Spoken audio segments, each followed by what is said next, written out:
The Call of Cthulhu by H.P. Lovecraft. Chapter 1. The Horror in Clay. The most merciful thing in the world, I think, is the inability of the human mind to correlate all its contents. We live on a placid island of ignorance in the midst of black seas of infinity, and it was not meant that we should voyage far.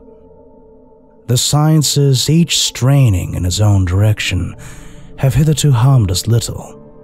But someday the piecing together of dissociated knowledge will open up such terrifying vistas of reality and of our frightful position therein, that we shall either go mad from the revelation or flee from the light into the peace and safety of a new dark age.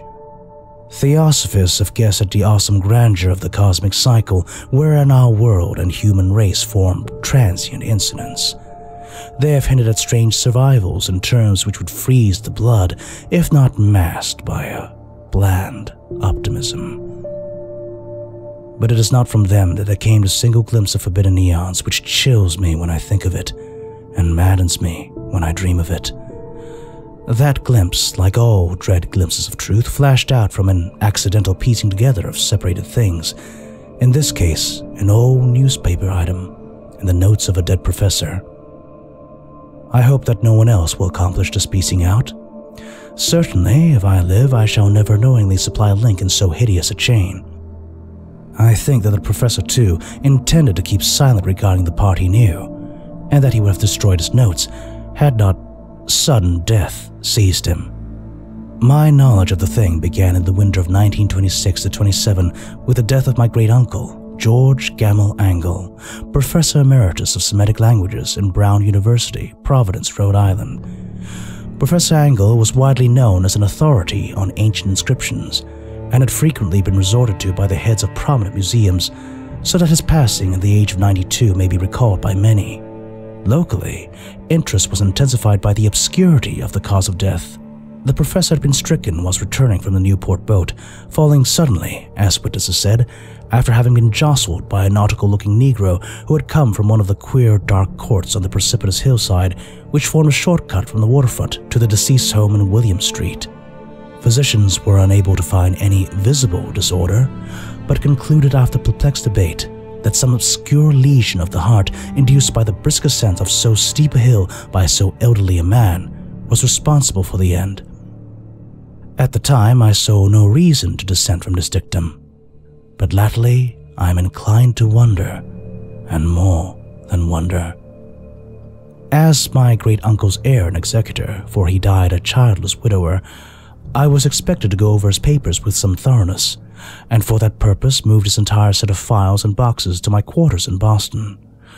Much of the material which I correlated will be later published by the American Archaeological Society, but there was one box which I found exceedingly puzzling, and which I felt much averse from showing to other eyes. It had been locked, and I did not find the key till it occurred to me to examine the personal ring which the professor carried in his pocket. Then, indeed, I succeeded in opening it, but when I did so seemed only to be confronted by a greater and more closely locked barrier. For what could be the meaning of the queer clay bas-relief and the disjointed jottings, ramblings, and cuttings which I found? Had my uncle, in his latter years, become credulous of the most superficial impostures? I resolved to search out the eccentric sculpture responsible for this apparent disturbance of an old man's peace of mind. The bas-relief was a rough rectangle, less than an inch thick and about 5 by 6 inches in area, obviously of modern origin. Its designs, however, were far from modern in atmosphere and suggestion, for although the vagaries of cubism and futurism are many and wild, they do not often reproduce that cryptic regularity which lurks in prehistoric writing, and writing of some kind the bulk of these designs seems certainly to be, though my memory, despite much the papers and collections of my uncle, failed in any way to identify this particular species, or even hint at its remotest affiliations. Above these apparent hieroglyphics was a figure of evident pictorial intent, though its impressionistic execution forbade a very clear idea of its nature.